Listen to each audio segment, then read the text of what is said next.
Bollywood silver screen presenting water for elephants. Movie के start में हमें एक सर्कस दिखाया जाता है जहां पर एक लड़का कुछ काम कर रहा है और बाहर बारिश हो रही है। तभी उस लड़के की नज़र बाहर एक ओल्ड मैन पर पड़ती है जिसका नाम जैकब है। वो काफ़ी परेशान लग रहा होता है, इसीलिए लड़का उसके पास आ जाता है। साथ ही सर्कस का ओनर जिसका नाम चार्ली है वो भी उसकी हेल्प के लिए व्हील चेयर ले आता है। असल में जैकब सर्कस का एक स्पेसिफिक शो देखने आया था जो अनफॉर्चुनेटली उससे मिस हो गया। वो लड़का उसके कपड़ों से और उसकी हालत से समझ जाता है कि ये ओल्ड मैन किसी नर्सिंग होम से आया है। वो उसकी हेल्प करना चाहते हैं, लेकिन वो उनकी बातों से इरिटेट हो जाता है और गुस्से में कहता है कि मैं किसी नर्सिंग होम से नहीं आया, इनफैक्ट मेरा कोई घर भी नहीं है। वो लड़का उसे अपने ऑफिस में वेट करने को कहता है और फिर खुद नर्सिंग होम में कॉल करता है, लेकिन वहां पर कोई भी कॉल पिक नहीं करता। जैकब अपने मन में बड़बड़ा रहा होता है कि वो चुपके से वहां से निकल आया, किसी को पता भी नहीं चला। और साथ ही साथ वो वहां वॉल पर लगी पिक्चर्स को गौर से देख रहा होता है जिसमें एक पिक्चर बेंजिनी ब्रॉस की होती है। जैकब कहता है कि मैंने सन 1931 में इनके साथ काम किया था। चार्ली उनसे पूछता है कि आपने कितने दिन उनके साथ काम किया था, क्या आपको उस फेमस सर्कस हादसे के बारे में पता है? वो कहते हैं कि हाँ, लेकिन बेंजिनी ब्रॉस 1931 का एंड नहीं देख पाया। ये सब बताते बताते वो बहुत दुखी हो जाते हैं। जैकब उसे अपने बारे में बताता है। वो कहता है कि मेरी पत्नी अब इस दुनिया में नहीं रही, मेरे 5 बेटे हैं, लेकिन उनके पास मेरे लिए टाइम नहीं है, इसीलिए उन्होंने मुझे नर्सिंग होम छोड़ दिया था। चार्ली उनसे सन 1931 के बारे में पूछता है तो जैकब उसे अपने सन 1931 के दिनों के बारे में बताते हैं। वो बताते हैं कि मैं वेटरनरी साइंस का स्टूडेंट था, मैं अपनी फैमिली के साथ बहुत खुश था। मेरे फाइनल एग्ज़ाम का दिन मुझे कभी नहीं भूलता, क्योंकि उसी दिन मेरे पेरेंट्स की एक कार एक्सीडेंट में डेथ हुई, जिसके बाद मुझे अपने घर को छोड़ना पड़ा। उस दिन मैंने खुद से वादा किया कि अब पीछे मुड़कर नहीं देखूंगा। उन्हीं दिनों एक अफवाह थी कि सिटी में जॉब्स हैं। मैंने सोचा कि मैं अल्बानी जाऊंगा। जैकब जब वॉक कर रहा था तभी वहां से एक सर्कस की ट्रेन गुजरती है और वो उसके पीछे भागने लगता है कि अचानक एक आदमी और उसका ग्रुप उसे पकड़ लेते हैं। इस आदमी का नाम कैमल होता है। वो उसे अपने साथ ले आता है। असल में वो बेंजिनी ब्रॉस के साथ काम करता है। सर्कस पहुंचते ही वो जैकब को काम पर लगा देता है और काम भी एनिमल्स का वेस्ट साफ करना होता है, जिससे जैकब समझ जाता है कि उसकी लाइफ अब बहुत टफ होने वाली है। सर्कस में शो शुरू हो जाता है। जैकब एक लड़की को देखता है जो हॉर्सेस के साथ परफॉर्म कर रही होती है। इसके बाद कैमिल जैकब को ऑगस्ट से इंट्रोड्यूस करवाता है जो जैकब को बिल्कुल भी पसंद नहीं करता। कैमिल ने जैकब को मना किया था कि वो ऑगस्ट के सामने बेंजिनी ब्रॉस का जिक्र ना करे, लेकिन वो कर देता है। जब ऑगस्ट उससे पूछता है क्या तुम किसी का शो देखते हो, तो वो कहता है कि अभी तक मैंने सिर्फ बेंजिनी ब्रॉस का शो देखा है जो मुझे बहुत ही फिजूल लगा। वो सब जैकब का मजाक उड़ाते हैं। ऑगस्ट उसे वहां से जाने के लिए कहता है। जाते जाते जैकब कहता है कि मैं वेटरनरी साइंस का स्टूडेंट हूँ और कॉर्नेल यूनिवर्सिटी से ग्रेजुएट हूँ। ऑगस्ट उसे रोककर अपने साथ ले आता है। वो जैकब को एक वेट के तौर पर, यानी कि जानवरों के डॉक्टर के तौर पर जॉब ऑफर करता है और उसे अपने एक वर्कर के साथ रहने को कहता है। एक दिन ऑगस्ट की वाइफ अपने हॉर्स को लेकर जा रही होती है जिसके पाँव में घाव था। जैकब उसके पाँव को देखकर बताता है कि इसको लेमिनिटीज है, यानी टिश्यू डैमेज और इन्फ्लेमेशन, जो कि और ज़्यादा सीवियर हो जाता है और इसका कोई भी क्योर नहीं है, यानी कि इसे ठीक नहीं किया जा सकता। वहीं ऑगस्ट जैकब को ऑर्डर देता है कि वो सर्कस के सारे एनिमल्स को गंदा और ख़राब खाना खिलाए, जो जैकब को बिल्कुल भी अच्छा नहीं लगता। जैकब ऑगस्ट की पत्नी के पास जाता है जो अपने हॉर्स के साथ उदास बैठी थी क्योंकि उसके हॉर्स की हालत दिन ब दिन खराब होती जा रही है। वो जैकब से कहती कि काश मैं इसे सर्कस में ना ले गई होती। जैकब उसे तसल्ली देता है। वो जैकब को बताती है कि यहाँ ऑगस्ट की मर्जी के बगैर कुछ भी नहीं होता, कोई उसकी मर्जी के बगैर कुछ नहीं कर सकता। वो हॉर्स बहुत पेन में होता है। जैकब अपनी पिस्टल लेकर आता है और मजबूरी में हॉर्स को शूट कर देता है, जिससे उसकी मौत हो जाती है क्योंकि उस हॉर्स की डिजीज को क्योर नहीं किया जा सकता था। ऑगस्ट की वाइफ उसे कहती है कि अगर ऑगस्ट को इस बारे में पता चला तो वो तुम्हें निकाल देगा। वो कहता है कि मैं जानवरों का डॉक्टर हूँ, मुझे बेहतर पता है कि क्या करना चाहिए। ये कहकर वो वहां से चला जाता है। वहीं जब ऑगस्ट को पता चलता है कि जैकब ने उसकी इजाजत के बिना हॉर्स को गोली मार दी तो वो उसे परेशान करता है। और कहता है कि तुमने मेरे रूल्स को तोड़ा है, और उसे चलती हुई ट्रेन से नीचे फेंकने की कोशिश करता है।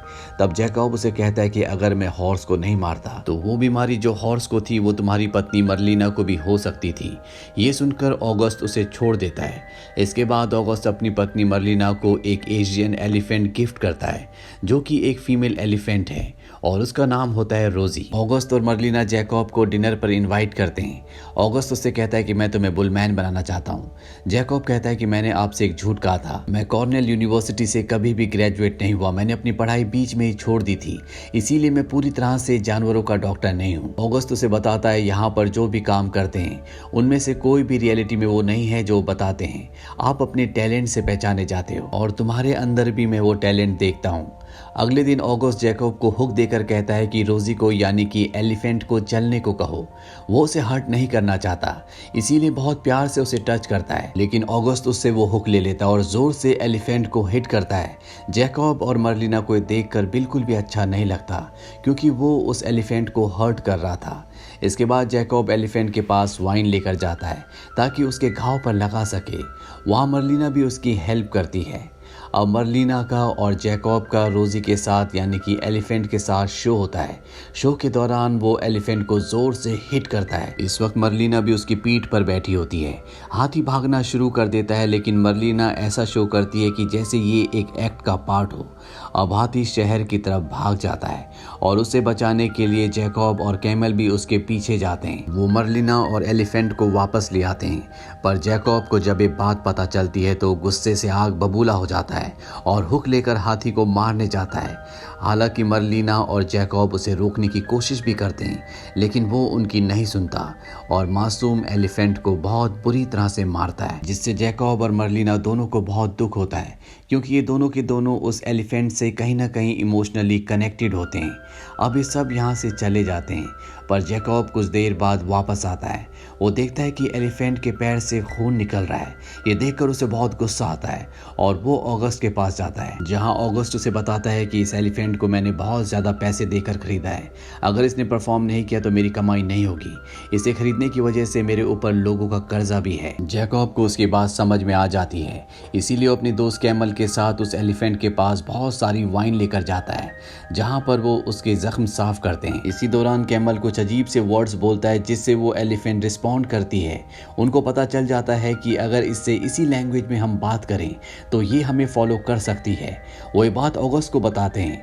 ऑगस्ट भी वहां पर आ जाता है और उसके ऊपर एक्सपेरिमेंट करता है। वो देखता है कि अब फीमेल एलिफेंट उसकी बातों पर रिस्पॉन्ड कर रही है, यानी कि वो उसकी बातों को समझ रही है, जिससे उसका शो पहले से भी अच्छा हो जाएगा। इसी खुशी में वो एक पार्टी देता है जहां पर मर्लिना और जैकब एक दूसरे के साथ डांस करते हैं।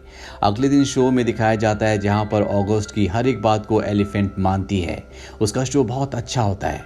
ऑगस्ट को बहुत प्राउड फील हो रहा होता है। वो जैकब को ऑफिशियली सर्कस फैमिली का पार्ट कंसीडर कर लेता है।